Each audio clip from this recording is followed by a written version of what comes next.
قرآن کریم نے عزیز اور حکیم کو اکٹھا بیان کیا ہے۔ بڑی اہم صفات ہیں۔ عزیز کے معنی ہے صاحب قوت، غلبے کا مالک۔ قوت تو استبداد سے بھی ملتی ہے، جبر سے ملتی ہے، ظلم سے مل جاتی ہے۔ قوت تو چنگیز اور ہلاکو کے پاس بھی تھی۔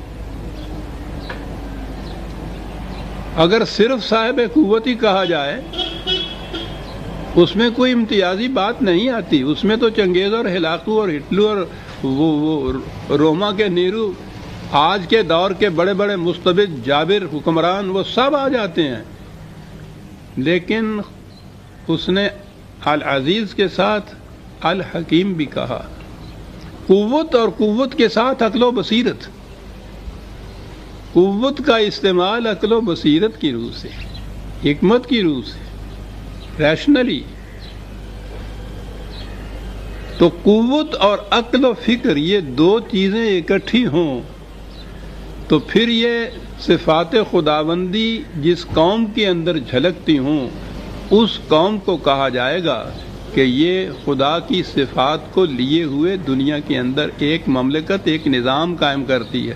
قوت تو نظام قائم کرنے کا نام ہے، تو نظام جو ہے وہ استبداد کا، ڈکٹیٹرشپ کا نظام نہیں ہے، قوت کے زور پہ نظام نہیں ہے، شمشیر اور بندوق کا نظام نہیں ہے، بلکہ اس کے ساتھ الحکیم ہونا بھی بڑا ضروری ہے اس نظام کے لیے۔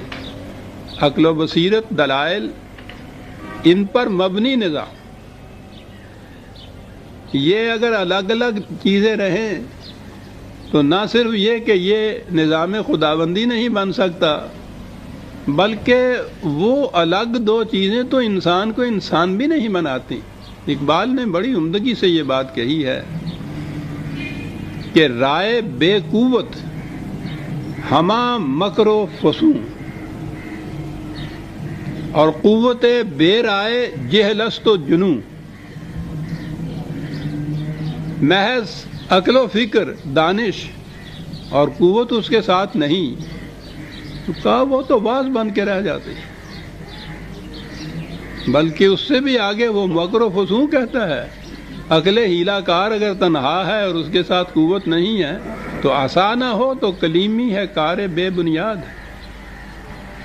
تنہا عقل بغیر قوت کے دنیا میں کچھ نہیں کر سکتی۔